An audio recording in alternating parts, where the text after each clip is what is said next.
complicados. Hay a veces muchos textos no se ponen de acuerdo, muchos autores.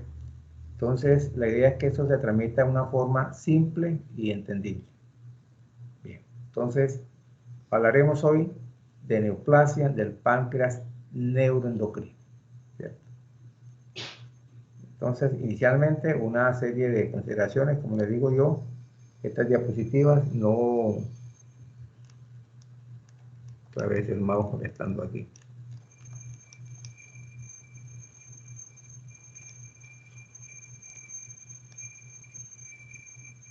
Bien, entonces les contaba que estas neoplasias del páncreas neuroendocrino ya PANNEP. Acuérdense cuando hablamos del apéndice, no era HEPNEP, todo ya es una serie de nomenclaturas. Cada día lógicamente ponen esto más difícil. Entonces son un tipo raro de tumores que surgen de células que son neuroendocrinas, pero que esta a la vez derivan de células primitivas pluripotenciales. Estas células se caracterizan porque producen neurotransmisores y no tienen axones o sinapsis.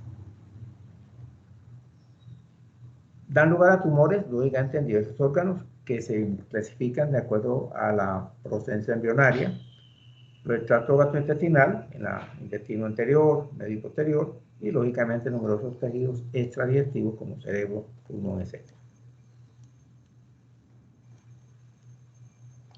Bien, estos tumores comprenden neoplasias, son alrededor del 1 a 2% de todos los tumores pancreáticos. Entonces, ayer hablamos, y antes de ayer, de que el carcinoma ductal era el 90% de estos tumores con sus subtipos, ¿cierto? Y otros como el acinar era el 1%. Entonces, este tiene un porcentaje más o menos, así como el acinar, del 1 al 2% de todos estos tumores pancreáticos.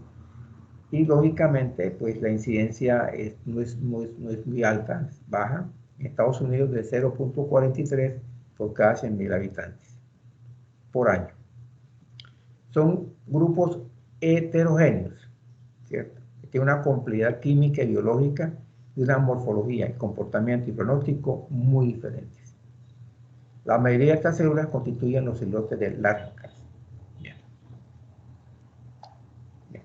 Entonces, también se dice que aunque su origen está en los islotes, los datos disponibles actualmente indican que su origen está en células neuroendocrinas pluripotenciales, ¿cierto? Del epitelio ductular de la glándula. De cada célula endocrina insular normal produce un solo tipo específico de péptido, ya sea glucagón, insulina, etc.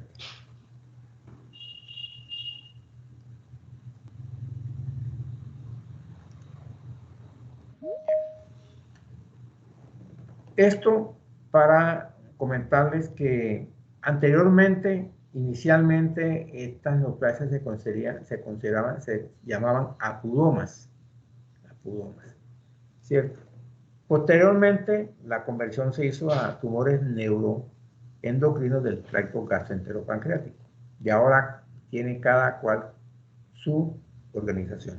Entonces, la parte histórica, ¿cierto? El patólogo alemán Freites hace la primera descripción, pero el doctor Pierce, que es el patólogo inglés, el año 1966 formuló un concepto, una teoría que fue el concepto APUT, ¿cierto? Entonces, ¿por qué? Porque eran unas células que derivaban de la cresta neural, ¿cierto? Y tienen unas características histoquímicas muy similares.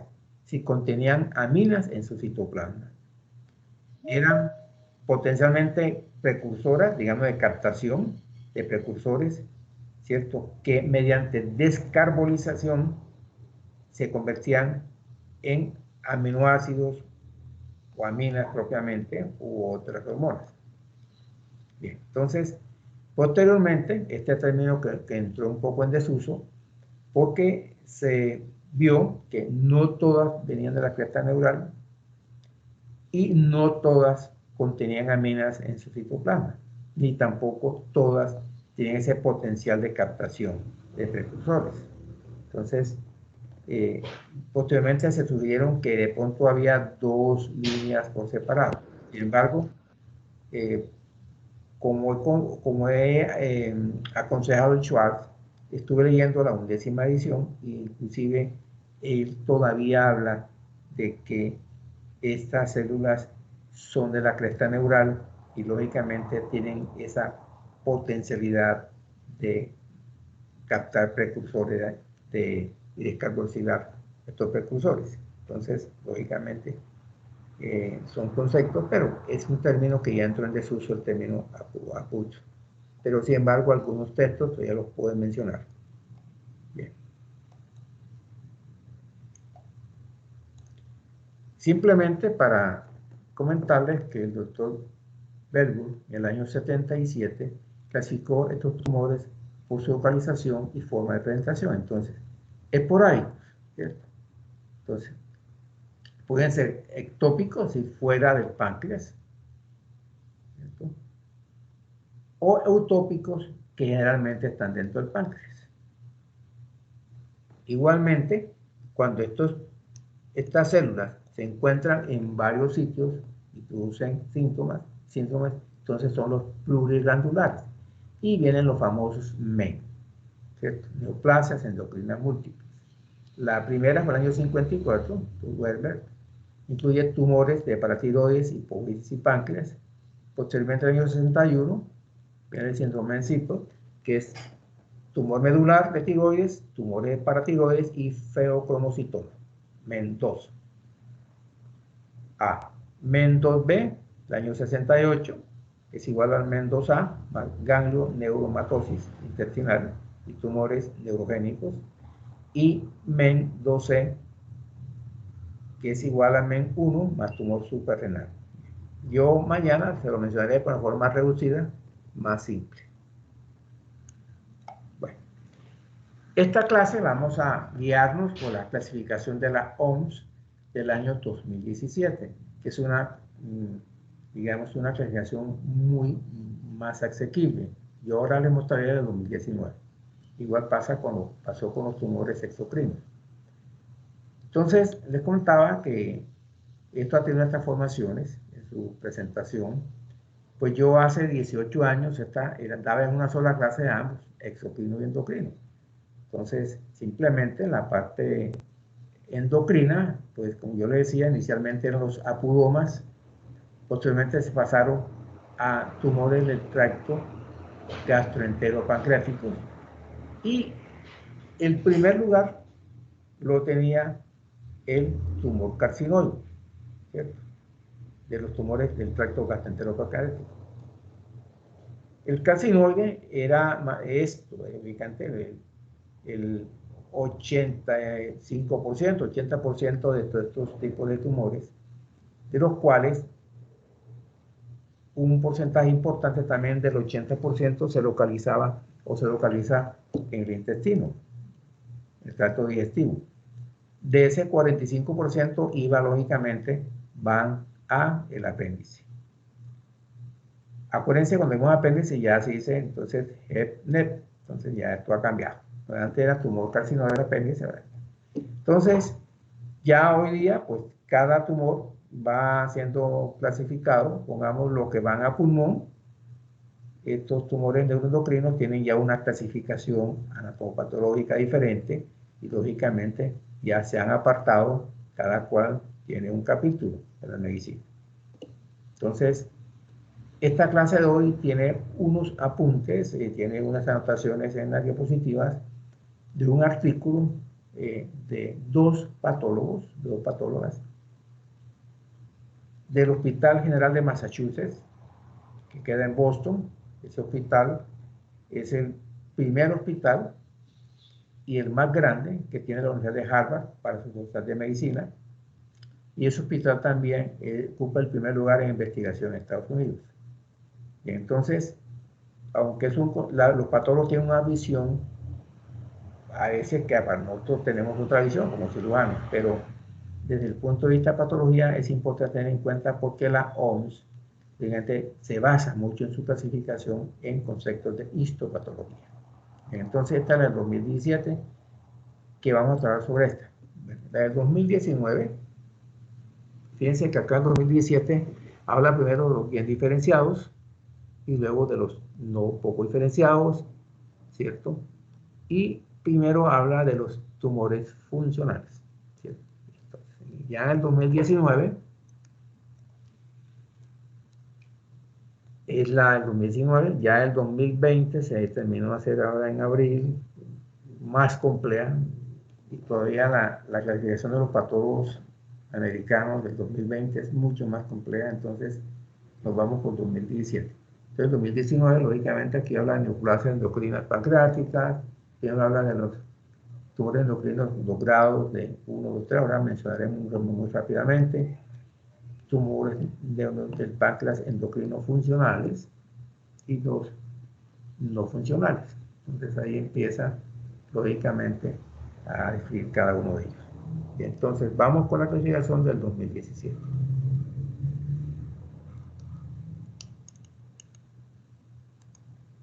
Bien. Entonces, como yo decía, la OMS tiene como un criterio importante, criterios histopatológicos, y los patólogos se basan, lógicamente, en dos índices, el KI67 y el índice mitótico. Ellos se basan mucho en eso. El KI67 es básicamente como marcador de proliferación celular y se expresa lógicamente en porcentajes. Dice que más o menos más de 50 enfermedades se asocian con este marcador. Y el índice mitótico es una medida del estado de proliferación de una población celular. Entonces, lógicamente se define como el número de células en mitosis sobre los números total celular. Es la visión del patólogo.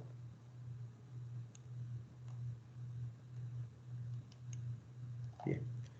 Acá, en este artículo que yo le estoy mencionando, que es de todos patólogas, que se publica en el 2018 en la revista Avances en Anatomía Patológica, nos hablan, lógicamente, una comparación que hacen con 2010 y nos hablan, lo que yo quiero mostrarles es que hablan de los PANNET bien diferenciados. Y lógicamente, fíjense que el índice de proliferación del Ki67 es menos de 3, mitótico menos de 2, y los G3, grado 3, son más de 20 y más de 20 también. Entonces, igualmente los por 20 diferenciados. Ese índice Ki67 más de 20 y mitótico más de 20. Es simplemente para decirle pues que se basa mucho en estos dos conceptos. No vamos a entrar mucho en esto. Esta diapositiva voy a quitarla, realmente no quiero confundirlo más.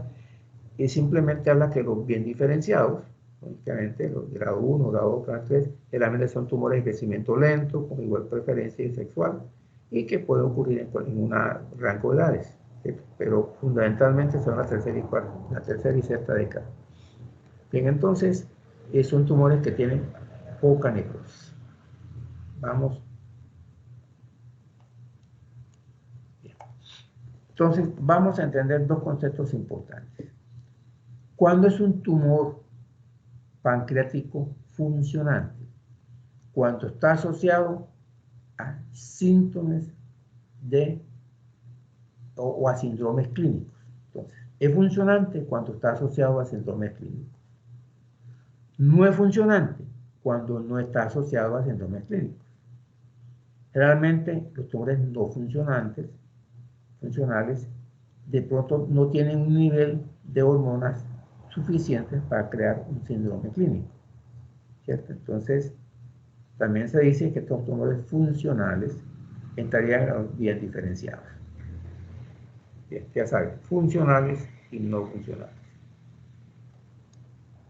Entonces, el más importante de todos es el insulinoma.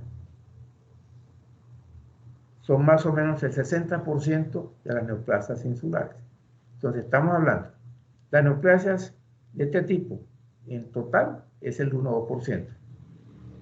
Y el 60% lo tiene el insulinoma. Entonces, es el que está más documentado. De hecho, aquí en Colombia se han presentado muchísimos casos.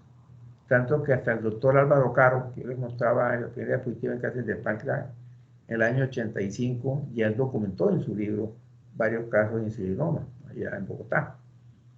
Entonces, En ese entonces, pues, el TAC apenas comenzaba, estas cosas. Entonces, ya era hallazgo, se encontraba desde el punto de vista quirúrgico.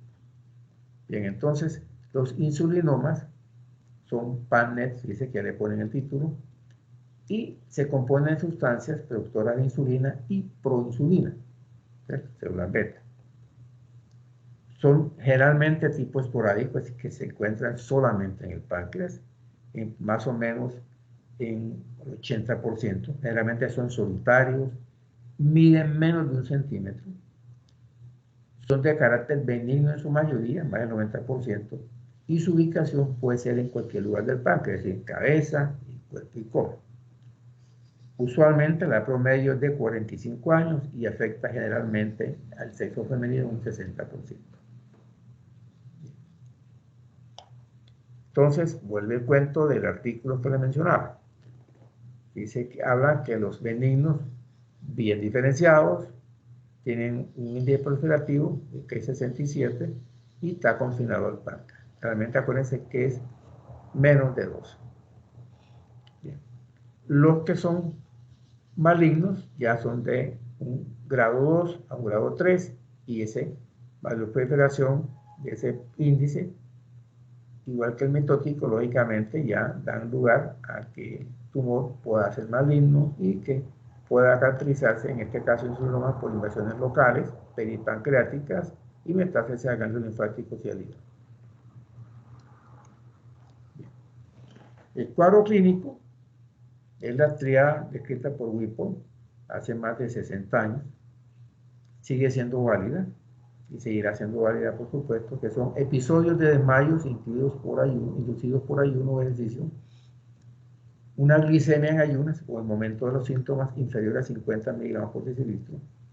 Y estos cuadros hacen reversión, se mejoran con la administración de azúcar, ya sea vía oral o endovenosa.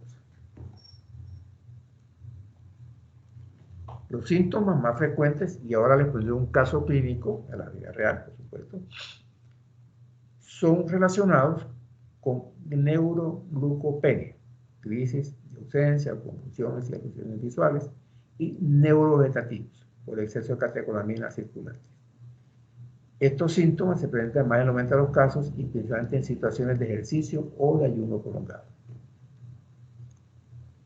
Entonces tenemos estos síntomas un poco inespecíficos, psiquiátricos, de conducta, etcétera, neurológicos, astenia, vértigo, sudoraciones, cardiovasculares, taquicardia, etcétera, digestivos, náusea y vómito, diarrea, etcétera. Entonces son síntomas bastante amplios.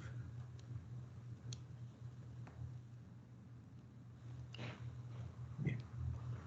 ¿Cómo hacemos el diagnóstico? Entonces, primero, la parte clínica, la tríada de Whipple, como ya le comentaba. En segundo lugar, tenemos un examen muy importante, que es el test de ayuno controlado. Este test de ayuno controlado consiste, usualmente dura 72 horas, puede durar un poco menos a veces. Consiste en que usted tiene al paciente hospitalizado, a las 8 de la mañana, 8:30, o a las 8 de la mañana le quita la vía oral, le quita cualquier solución endovenosa que tenga dextrosa, y a partir de esa hora empieza a utilizar solución salina al 0,9%, ¿cierto? El mantenimiento. Y va haciendo controles, lógicamente, de glicemia. Otro examen, la elevación correspondiente del efectivo C, y de imágenes, el TAC helicoidal y la resonancia magnética puede llegar a tener hasta un 50%. La angiografía digital, 60%, presente en cuerpo y cola de páncreas, y un examen muy importante, pero que como decía es operador dependiente, que es la ecoendoscopia. Ya estudios de estimulación intraarterial son muy escasos a hacer, ya prácticamente ya casi no se hace. Pero en un caso hay que hacerlo, pero lógicamente ya afortunadamente casi no se hace. Bueno, vamos a exponer un caso clínico, ¿cierto? Voy a hacer esta que estaba de historia clínica. Es una señora, esto sucede en Bogotá, es una clínica muy importante. Vean la importancia del test de ayuno prolongado y la importancia y lo voy a repetir ya mucho el viernes, no dejarse llevar por imágenes. Las imágenes es como la parte secundaria. Uno siempre da en estas partes de tipo endocrino, hay que manejar la parte del laboratorio inicialmente. Entonces, esta es una paciente importante, una paciente muy conocida a nivel nacional, en los medios, digamos, de televisión y de medios, de estos medios virtuales.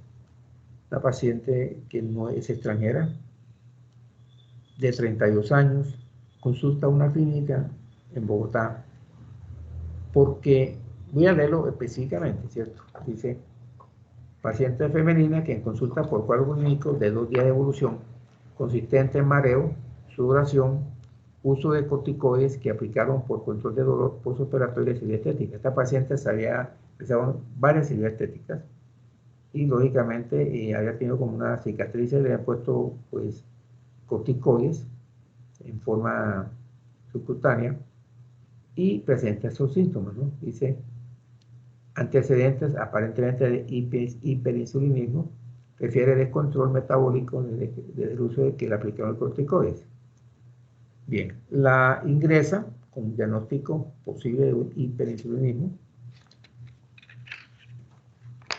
Posteriormente, ya al tercer día, ya he visto también se pensó un cuadro de trombosis, de flebotrombosis, pero bueno, se descartó. Ya la ve el endocrino y le solicita el test de ayuno controlado. Es negativo, ¿cierto? Entonces, vamos a ver el test de ayuno prolongado. Dice 72 horas. Se suspende la vía oral, nada excepto el agua, acompañante permanente 24 horas. Se da solución salina y se toma glucometría cada 4 horas, o inmediatamente en caso de síntomas de hipoglicemia referido por la paciente. Entonces, esta paciente es un tal test negativo y le hacen una ecoendoscopia. La ecoendoscopia la hace una persona que fueron de los pioneros de ese estudio acá en Colombia, muy versada, ¿cierto? Y reportan la presencia de una masa y el diagnóstico de un insulinoma. Se lleva a cirugía y por vía laparoscópica se intenta la cirugía y no se encuentra nada, aparentemente. Se decide abrir la paciente, hacerla por vía abierta. Imagínense una paciente esta tan delicada con la parte estética, entonces se hace la incisión mediana supraumbilical y se hace una endoscopia, perdón, una ecografía intraoperatoria, que también es muy útil cuando usted tiene la posibilidad de hacerla en la forma intraoperatoria, como cáncer de páncreas, etcétera, intraoperatoria. Y realmente lo que se encuentra es un ganglio linfático poco crecido que fue interpretado erróneamente por la ecoendoscopia. Entonces, fíjense la importancia de que uno decía que el problema de estos estudios es operador dependiente y que uno tiene que estar guiado, lógicamente, con otros estudios para estar seguro de lo que va a hacer. Por supuesto, aquí vino una demanda y bueno, esto logró, lógicamente, manejarse adecuadamente porque los médicos tenemos alguna ventaja en ciertos casos. Bien.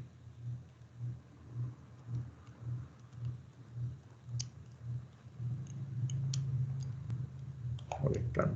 Tenemos tiempo de comparar.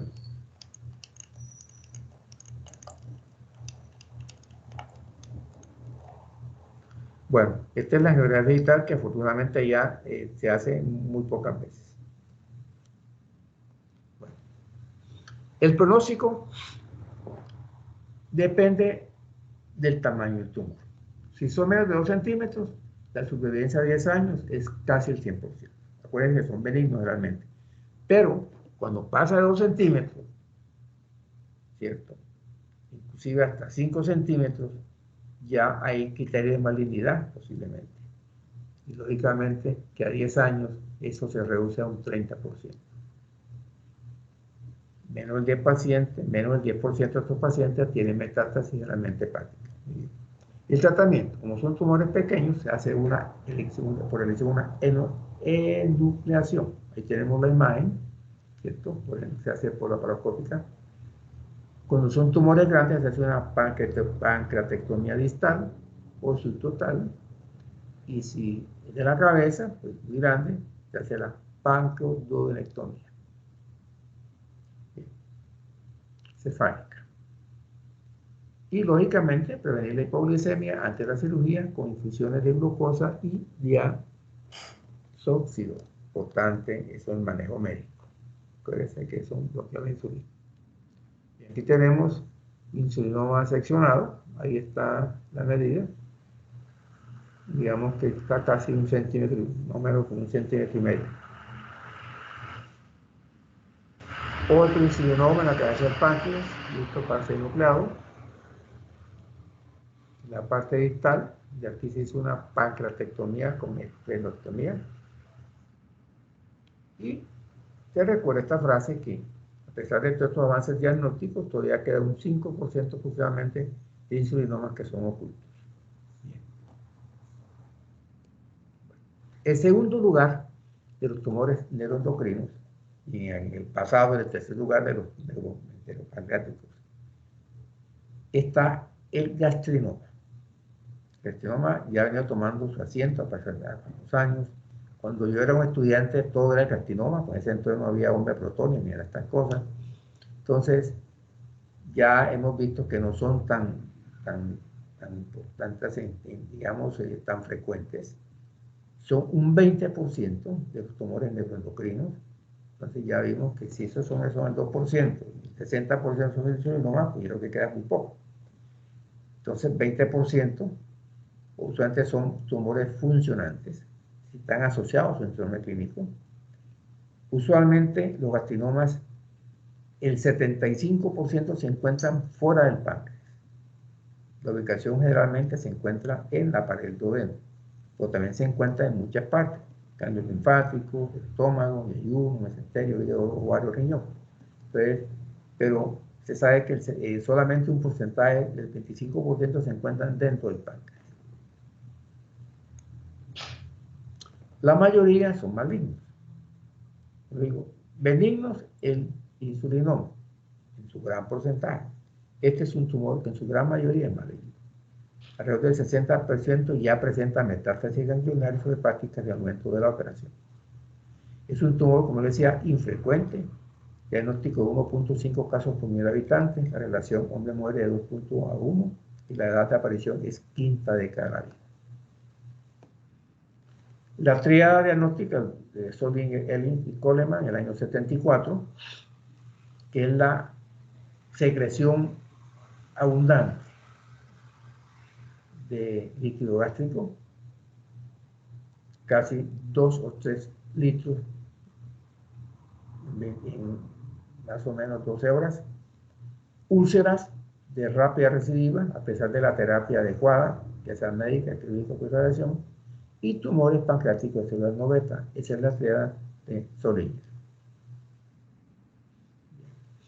Ahí vemos, esto lo tomé del libro de Felipe Patiño, Lecciones de cirugía, la gráfica, muestra esa gran profusión de secreción gástrica, un tumor que está en la cabeza del páncreas, no es tan frecuente, la mayoría está por fuera, y las úlceras duodenales y gástricas también.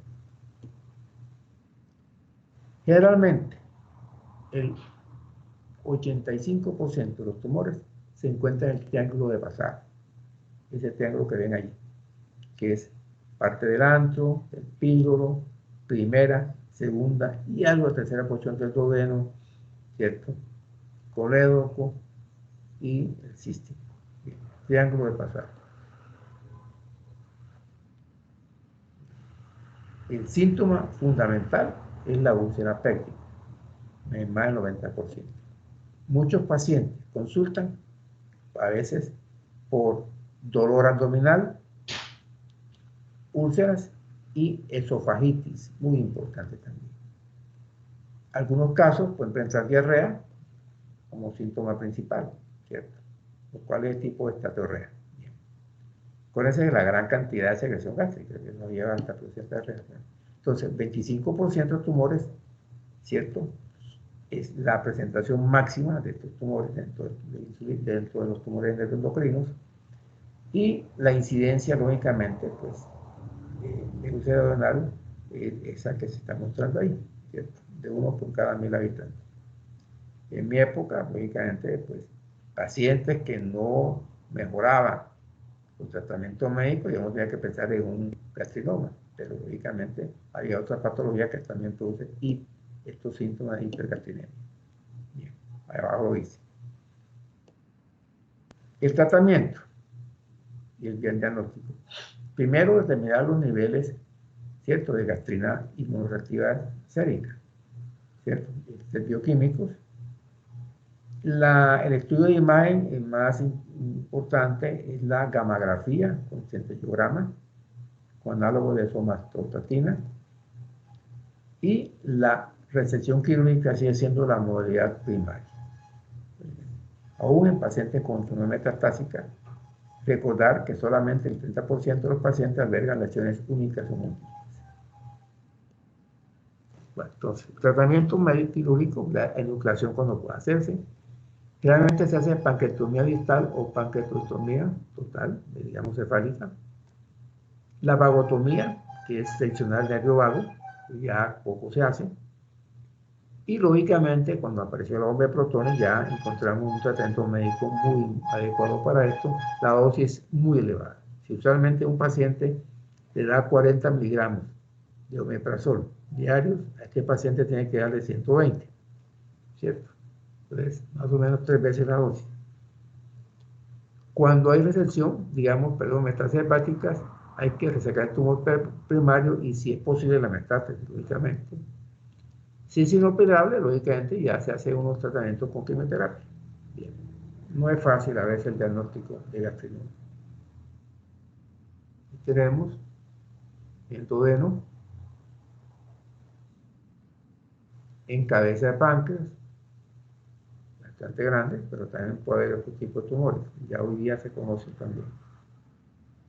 Bueno, el tercer tumor, en ese orden, es el lipoma. Muy raro ya. Solamente el 3%, el 5% de los paneles. Dice que el diagnóstico puede ser hasta los 30 a 50 años. Y a veces en niños, ¿no? Surgen de las células delta que producen un polipéptido intestinal vasoactivo, que es el PIP.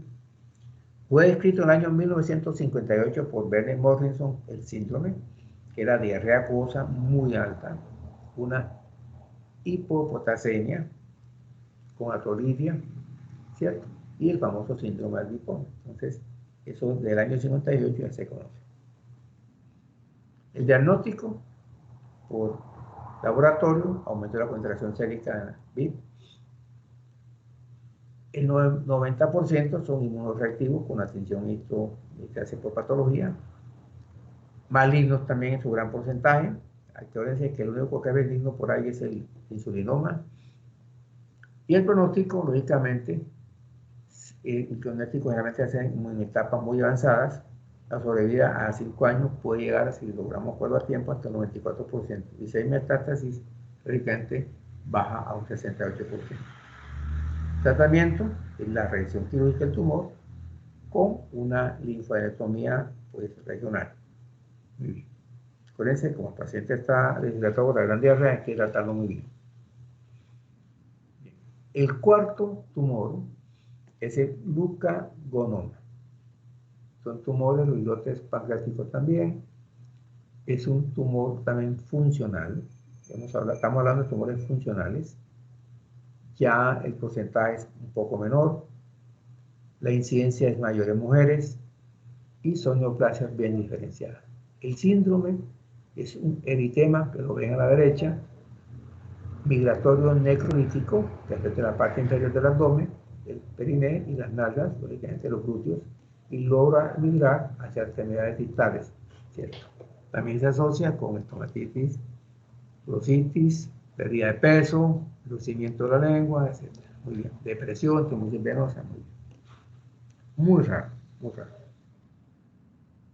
También el diagnóstico por laboratorio y por imágenes, ¿cierto? Entonces, el sérico elevado de glucagón y estudio de imágenes, y la mamografía sigue siendo el más importante, su tumor de crecimiento lento, y más o menos se diagnostican lógicamente en una edad ya avanzada, una etapa avanzada.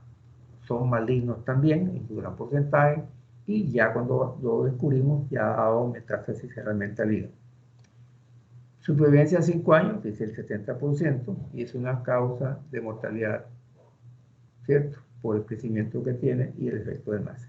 Estos tumores son bastante, a veces, grandes. Cirugía, pancreatectomía subtotal distal. Otro tumor, ya quinto tumor, somatostatinoma. Menos del 5% de estos paneles son tumores que secretan somatostatina, ¿cierto? Y producen un síndrome, que es una hipersecreción incontrolada de esta hormona. Entonces, es diabetes, hipoclorhidria, colitiasis, diarrea, catorrea, anemia, pérdida de peso y el famoso síndrome inhibitorio sobre estas hormonas digestivas. 60-70% de estos tumores son malignos, aumento el diagnóstico. Acuérdense que el único benigno es el síndrome. Bien, entonces, vienen otros tumores mucho más raros, que son los no funcionantes. Antes no se habían descrito, acuérdense que esos tumores no funcionantes no se asocian con síndromes clínicos, ¿cierto? Realmente se identifican en etapas mucho más avanzadas, son tumores que antes son malignos también, y metástasis a distancia en un 50% de los pacientes cuando se hace el diagnóstico. Es un grupo anterior de enfermedades, y lógicamente son tumores afortunadamente de una producción muy baja. Se localizan generalmente en la cabeza del páncreas, son tumores grandes, producen obstrucción biliar, obstrucción de salida gástrica, todo lo que es una obstrucción como si fuera un carcinoma ductal de páncreas, ¿cierto? O de las muchas que hemos visto también. Pero fíjense que una masa en cabeza del páncreas puede tener muchísimos diagnósticos diferenciales. Bien. Hay neoplasias también neuroendocrinas que están asociadas a unos síndromes específicos, ¿cierto? Entonces ahí están los síndromes, ¿cierto? Esos síndromes están asociados a ciertas neoplasias neuroendocrinas. Sí. Vamos al carcinoma neuroendocrino del páncreas. Son muy mal diferenciados, ¿cierto? Son más o menos también un porcentaje muy bajo de tumores neuroendocrinos. Tienen un predominio más hacia el sexo masculino, también hasta la sexta y séptima de cada vida, y lógicamente la cabeza del páncreas es la más afectada. Es de gran tamaño, lógicamente poseen compresión, y lógicamente los datos que una estritis obstructiva, ¿cierto? Dolor de espalda, el dorsal, molestias abdominales, ictericia, etc. Bien, entonces, no leemos la parte de patología. Aquí también del punto de vista de patología, ahí es donde dice que el índice mitótico y el Ki-67 son mayores a 50%. Puede ser que cuando hablamos de los mencioné muy ligeramente, los G1 eran más o menos hasta 2, y ahí van subiendo, y estos son ya bastante elevados, ¿cierto? Entonces, se caracterizan lógicamente porque son muy activos mitóticamente. Bueno, vienen también tumores muy raros también, que los menciono simplemente para que sepan que existen.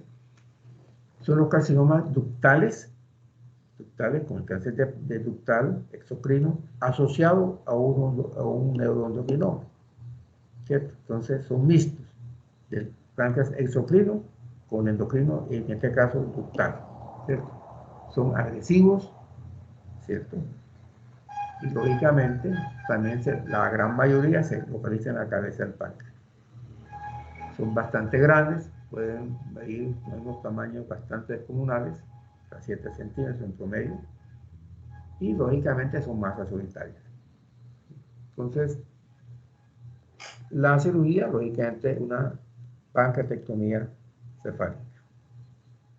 También viene el carcinoma mixto acilar neuroendocrino, muchísimo más raro. Pueden ser tumores acinares son el 1% de todos los tumores del páncreas exocrino. Entonces, y esto lo asociamos, lógicamente, a una de páncreas exocrino acinar con neuroendocrino, pues son los famosos MANEC, son muchísimo más raros, lógicamente. Entonces son tumores blanquecinos, grandes, masa circunscrita y hay necrosis. Acuérdense, cuando hablamos de los grados E1, E2, realmente esos no tienen necrosis. Estos ya son bastante mal diferenciados, pobremente diferenciados, y lógicamente aparecen con bastante necrosis. Bien.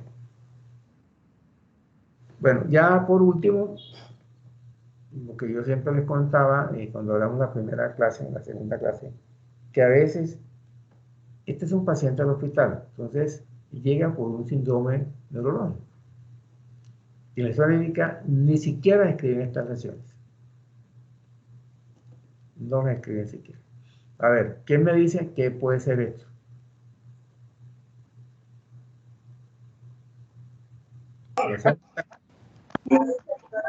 Neurofibromatosis podría ser, doctor. Podría ser una neurofibromatosis. Únicamente. De entrada, ¿cierto? Podemos pensar en una neurofibromatosis.